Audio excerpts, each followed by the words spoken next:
Hey guys, it's me Sniti, your French educator from Master French with Sniti, and today we are going to start with a new topic of basic French in which we are going to learn the months of the year, which are les mois de l'année. Les mois de l'année. So let's start. Here we have the first one, that is January, which is janvier. Janvier.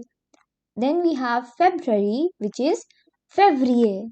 Février. Next comes March, which is Mars.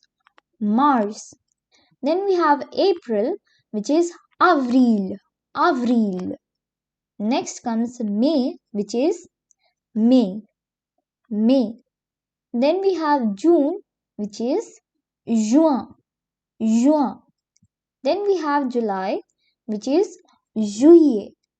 Juillet. Next comes August, which is Août. Août. Then we have September, which is Septembre. Septembre.